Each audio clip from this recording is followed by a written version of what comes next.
ಬನ್ನಿ ಫ್ರೆಂಡ್ಸ್, ನಾನು ನಿಮಗೆ ತಿಳ್ಕೊಡ್ತಾ ಇದ್ದೀನಿ ನೋಡಿ. ನಾನು ನಿನ್ನೆ ವೀಡಿಯೋನಲ್ಲಿ ಬಂದ್ಬಿಟ್ಟು ಎಮ್ಸ್ಟಾಕ್ ಡಿಮೆಟ್ ಅಕೌಂಟನ್ನು ಓಪನ್ ಮಾಡೋದು ಹೇಗೆ ಅಂತಂದು ಕಂಪ್ಲೀಟ್ ವೀಡಿಯೋ ಮಾಡಿದ್ದೀನಿ ನೋಡಿ.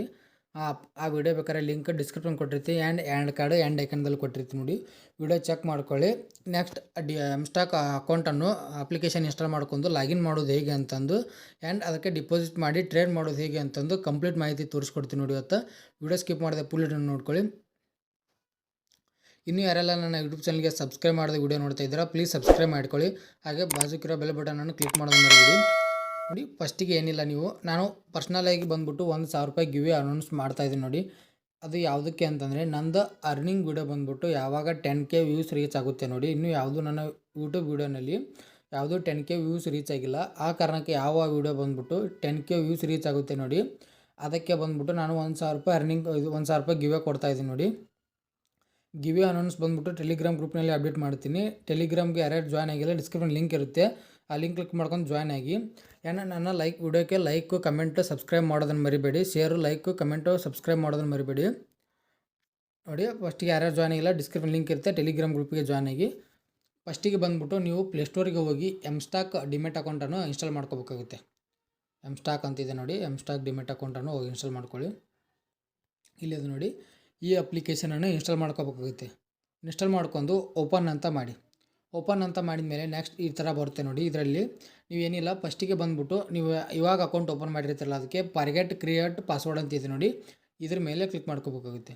ಕ್ಲಿಕ್ ಮಾಡ್ಕೊಂಡು ಇಲ್ಲಿ ನಿಮ್ಮದು ಕ್ಲೈಂಟ್ ಐ ಡಿ, ಅಂದರೆ ನೀವು ಅಕೌಂಟ್ ಓಪನ್ ಮಾಡುವಾಗ ಕ್ಲೈಂಟ್ ಐ ಡಿ ಕೊಟ್ಟಿರ್ತಾರೆ ನೋಡಿ, ಆ ಕ್ಲೈಂಟ್ ಐ ಡಿಯನ್ನು ಇಲ್ಲೇ ಎಂಟರ್ ಮಾಡ್ಕೋಬೇಕಾಗುತ್ತೆ. ಎಂಟರ್ ಮಾಡ್ಕೊಂಡು ಇಲ್ಲೇ ಇಮೇಲ್ ಅಡ್ರೆಸ್ಸನ್ನು ಎಂಟರ್ ಮಾಡಬೇಕಾಗುತ್ತೆ.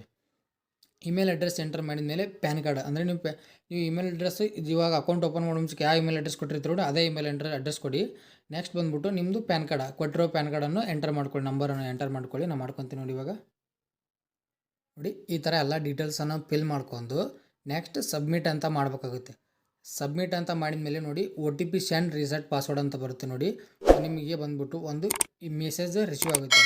ಆ ಮೆಸೇಜ್ನಲ್ಲಿ ಒಂದು OTP ಇರುತ್ತೆ. ಆ OTPಯನ್ನು ಹಾಕ್ಕೊಂಡು ನೀವು ಪಾಸ್ವರ್ಡ್ ಚೇಂಜ್ ಮಾಡಬೇಕಾಗುತ್ತೆ ನೋಡಿ. ಇಲ್ಲಿ ತೋರಿಸ್ತಾ ಇದ್ದೀನಿ ನೋಡಿ ಯಾವ ಥರ ಬಂದಿದೆ ಅಂತಂದು.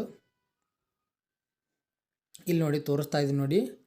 ಇಲ್ಲಿ ನೋಡಿ 60 RA ಅಂತಿದೆ ನೋಡಿ. ಈ ಥರ ಒಂದು ಮೆಸೇಜ್ ರಿಸೀವ್ ಆಗುತ್ತೆ ನಿಮಗೆ. ಜಿಮೇಲ್ಗೆ ಮೊಬೈಲ್ ನಂಬರ್ಗೆ ಎರಡಕ್ಕೂ ಮೆಸೇಜ್ ರಿಸೀವ್ ಆಗುತ್ತೆ.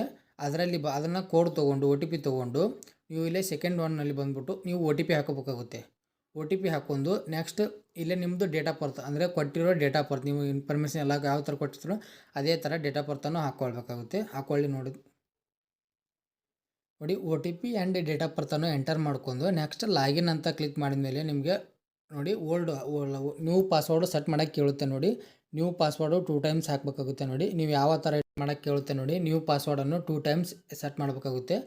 2 ಟೈಮ್ಸ್ ನ್ಯೂ ಪಾಸ್ವರ್ಡನ್ನು ಎಂಟರ್ ಮಾಡ್ಕೊಂಡು ಸಬ್ಮಿಟ್ ಅಂತ ಮಾಡಿದರೆ ನಿಮ್ಮದು ಟೈಮ್ಸು ಪಾಸ್ವರ್ಡ್ ಸೆಟ್ ಮಾಡ್ಕೊಂಡು ನೆಕ್ಸ್ಟ್ ಸಬ್ಮಿಟ್ ಅಂತ ಮಾಡಬೇಕಾಗುತ್ತೆ. ಮಾಡಿದ್ಮೇಲೆ ಪಾಸ್ವರ್ಡ್ ಚೇಂಜ್ ಸಕ್ಸಸ್ಫುಲಿ ಅಂತ ಬರುತ್ತೆ. ಬಂದಮೇಲೆ ಕಂಟಿನ್ಯೂ ಅಂತ ಮಾಡ್ಕೊಳ್ಳಿ. ಕಂಟಿನ್ಯೂ ಅಂತ ಮಾಡ್ಕೊಂಡ್ಮೇಲೆ ನೆಕ್ಸ್ಟ್ ರೀಡ್ ಲಾಗಿನ್ ಕೇಳ್ತಾ ಇದೆ ನೋಡಿ. ಇಲ್ಲೇ ನಿಮ್ಮದು ಪಾಸ್ವರ್ಡ್ ಸೆಟ್ ಮಾಡಿರ್ತಾರೆ ನೋಡಿ, ಆ ಪಾಸ್ವರ್ಡು ಆ್ಯಂಡ್ ಮತ್ತು ಡೇಟ್ ಆಫ್ ಬರ್ತ್ ಹಾಕ್ಕೊಂಡು ಲಾಗಿನ್ ಮಾಡ್ಕೋಬೇಕಾಗುತ್ತೆ. ಸೆಟ್ ಮಾಡಿ ಹಾಕ್ಕೊಳ್ಳಿ ನೋಡಿ. ನಾನು ಫಿಲ್ ಮಾಡ್ಕೊಂಡೆ and password and date of birth fill ಮಾಡ್ಕೊಂಡು ಲಾಗಿನ್ ಮೇಲೆ ಕ್ಲಿಕ್ ಮಾಡ್ಕೊತೀನಿ. ಲಾಗಿನ್ ಮೇಲೆ ಕ್ಲಿಕ್ ಮಾಡ್ಕೊಂಡು ಇಲ್ಲಿ ತೋರಿಸ್ತಾ ಇದೆ ನೋಡಿ, ಆ್ಯಕ್ಟಿವ್ ಟು API ಸೆಕ್ಯೂರಿಟಿ ಅಂತ ಕೇಳ್ತಾ ಇದೆ ನೋಡಿ. ಆ್ಯಕ್ಟಿವ್ ನಾವು ಮೇಲೆ ಕ್ಲಿಕ್ ಮಾಡ್ಕೊಂಡು ಫಿಂಗರ್ ಪ್ರಿಂಟ್ ಕೇಳುತ್ತೆ. ಲಾಗಿನ್ ವಿವಾ OTP ಮೇಲೆ ಕ್ಲಿಕ್ ಮಾಡ್ಕೊಂಡು OTP ಹಾಕೊಂಡು ಲಾಗಿನ್ ಮಾಡ್ಕೋಬೇಕಾಗುತ್ತೆ. ನಾವು ಆ್ಯಕ್ಟಿವ್ ನಮ್ಮ ಮೇಲೆ ಕ್ಲಿಕ್ ಮಾಡ್ಕೊತೀನಿ. ಕ್ಲಿಕ್ ಮಾಡ್ಕೊಂಡ್ಮೇಲೆ ಫಿಂಗರ್ ಪ್ರಿಂಟ್ ಕೇಳುತ್ತೆ. ಫಿಂಗರ್ ಪ್ರಿಂಟ್ ಕೊಟ್ಟುಬಿಟ್ಟು ನೆಕ್ಸ್ಟ್ ನೋಡಿ ಈ ಥರ ಬರುತ್ತೆ ನೋಡಿ ಹೋಮ್ ಪೇಜ್ಗೆ. ನಾನು ಇವಾಗ ಆಲ್ರೆಡಿ ಇದನ್ನು ಅಕೌಂಟ್ ಕ್ರಿಯೇಟ್ ಮಾಡಿರೋದು, ನಾನು ವಿಡಿಯೋ ಸಲಾಗಿ ಇನ್ನೊಮ್ಮೆ ಮಾಡ್ತಾಯಿದ್ದೀನಿ. ಫಸ್ಟಿಗೆ ಏನಿಲ್ಲ, ನೀವು ಇಲ್ಲೇ ಆ್ಯಡ್ ಫಂಡ್ ಮೇಲೆ ಕ್ಲಿಕ್ ಮಾಡಬೇಕಾಗುತ್ತೆ. ಆ್ಯಡ್ಸ್ ಫಂಡ್ ಮೇಲೆ ಕ್ಲಿಕ್ ಮಾಡ್ಕೊಂಡು ನೋಡಿ, ಇಲ್ಲೇ ಅಮೌಂಟ್ ಆ್ಯಡ್ ಫಂಡ್ ಮೇಲೆ ಕ್ಲಿಕ್ ಮಾಡ್ಕೊಂಡು ನೀವು ಮಿನಿಮಮ್ 200 ಮೇಲೆ ರೀಚಾರ್ಜ್ ಮಾಡಬೇಕಾಗುತ್ತೆ. ಯಾಕಂದರೆ 200 ಮೇಲೆ ಟ್ರೇಡ್ ಮಾಡಿದರೆ ನಿಮ್ಮದು ಅಕೌಂಟಿಗೆ ₹750 ನಿಮ್ಮದು ರೆಫರಲ್ ರಿಸೀವ್ ಆಗುತ್ತೆ ನೋಡಿ. ನೀವು ₹200 ಒಳಗೆ ಏನು ಟ್ರೇಡ್ ಮಾಡಿದರೆ ನಿಮ್ಮದು 200 ಲಾಸ್ ಆಗುತ್ತೆ. ನಿಮ್ಮದು ಅಮೌಂಟ್ ಯಾವುದೇ ಕಾರಣಕ್ಕೆ ಬರೋಲ್ಲ. ಆ ಕಾರಣಕ್ಕಾಗಿ ₹200 ಮೇಲೇ ನೀವು ಅದಕ್ಕೆ ಅಮೌಂಟ್ ಡಿಪಾಸಿಟ್ ಮಾಡ್ಕೊಳ್ಳಿ ನೋಡಿ. 250 ಮೇಲೆ ಕ್ಲಿಕ್ ಮಾಡ್ಕೊಂಡು ಆ್ಯಡ್ಸ್ ಫಂಡ್ ಮೇಲೆ ಕ್ಲಿಕ್ ಮಾಡ್ಕೊಳ್ಳಿ. ಆ್ಯಡ್ಸ್ ಫಂಡ್ ಮೇಲೆ ಕ್ಲಿಕ್ ಮಾಡ್ಕೊಂಡ್ಮೇಲೆ ನಿಮ್ಮ ನಂಬರ್ ಕೇಳುತ್ತೆ, ಪೇ ಅಂತ ಮಾಡ್ಕೊಳ್ಳಿ. ನೆಕ್ಸ್ಟ್ ನಿಮ್ದು ಯಾವುದಕ್ಕೆ ಅದು PhonePe, Google Pay, Paytm, Amazon Pay and UPI ಮೂಲಕ ಆದರೂ ಪೇಮೆಂಟ್ ಮಾಡ್ಕೋಬೋದು. ನೀವು ಯಾವುದಾದ್ರು ಸೆಲೆಕ್ಟ್ ಮಾಡ್ಕೊಂಡು ನೀವು ಯಾವ ಬ್ಯಾಂಕ್ ಅಕೌಂಟ್ ಕೊಟ್ಟಿರ್ತಾರೆ ನೋಡಿ, ಅದೇ ಬ್ಯಾಂಕ್ ಅಕೌಂಟಿಂದ ನೀವು ಪೇಮೆಂಟ್ ಮಾಡಿದರೆ ಆಯಿತು. ಸಕ್ಸಸ್ಫುಲಿ ಇದಕ್ಕೆ ಅಮೌಂಟ್ ಬಂದುಬಿಟ್ಟು ಕ್ರೆಡಿಟ್ ಆಗುತ್ತೆ. ಕ್ರೆಡಿಟ್ ಆದ ನಂತರ ಟ್ರೇಡ್ ಮಾಡೋದು ಹೇಗೆ ಅಂತಂದು ನಾನು ಮುಂದೆ ತೋರಿಸ್ಕೊಡ್ತೀನಿ. ಅಮೌಂಟ್ ಡಿಪಾಸಿಟ್ ಆದಮೇಲೆ ನೋಡಿ ಇದರಲ್ಲಿ ಸೆಲೆಕ್ಟ್ ಮಾಡ್ಕೊಂಡು ನಾನು ತೋರಿಸ್ತಾ ಇದ್ದೀನಿ ನೋಡಿ ಆ ಟ್ರೇಡನ್ನು ಮಾಡ್ಕೊಳ್ಳಿ. ನೋಡಿ ಇಲ್ಲಿ ತೋರಿಸ್ತಾ ಇದೆ ನೋಡಿ ಪವರ್ ಜೆ ಗ್ರೇಡ್ ಅಂತಿದೆ ನೋಡಿ. ಇದ್ರ ಮೇಲೆ ಈ ಸ್ಟಾಕನ್ನು ನೀವು ಬೈ ಮಾಡಬೇಕಾಗುತ್ತೆ. ಈ ಸ್ಟಾಕ್ ಹೋಗಿ ನಿಮ್ಮದು ಸರ್ಚ್ ಆಪ್ಷನಲ್ಲಿ ಸರ್ಚ್ ಮಾಡ್ಕೊಳ್ಳಿ, ಇದು ತೋರಿಸುತ್ತೆ. ನೆಕ್ಸ್ಟ್ ಬಂದುಬಿಟ್ಟು $241 ಇದು ಸ್ಟಾಕ್ ಇದೆ. ನೆಕ್ಸ್ಟ್ ಈ ಸ್ಟಾಕ್ ಮೇಲೆ ಬೈ ಅಂತ ಕ್ಲಿಕ್ ಮಾಡ್ಕೊಳ್ಳಿ. ಬೈ ಅಂತ ಕ್ಲಿಕ್ ಮಾಡ್ಕೊಂಡ್ಮೇಲೆ ನೆಕ್ಸ್ಟ್ ಇನ್ವೆಸ್ಟ್ಮೆಂಟ್ ಅಂತಲೇ ಇರಲಿ, ಇನ್ವೆಸ್ಟ್ ಅಂತಲೇ ಇರಲಿ. ನೆಕ್ಸ್ಟ್ ಕ್ವಾಲಿಟಿ ಬಂದುಬಿಟ್ಟು ಒಂದಿಡಿ. ನೆಕ್ಸ್ಟ್ ಇದು ಮಾರ್ಕೆಟ್ ಅಂತಲೇ ಇರಲಿ, ಮಾರ್ಕೆಟ್ ಅಂತ ಇಟ್ಟ ಮೇಲೆ ನೆಕ್ಸ್ಟ್ ಬೈ ನೌ ಮೇಲೆ ಕ್ಲಿಕ್ ಮಾಡಬೇಕಾಗುತ್ತೆ. ಬೈ ನೌ ಮೇಲೆ ಕ್ಲಿಕ್ ಮಾಡಿಕೊಂಡ್ರೆ ಸಕ್ಸಸ್ಫುಲಿ ಅಂತ ಬರುತ್ತೆ ನೋಡಿ.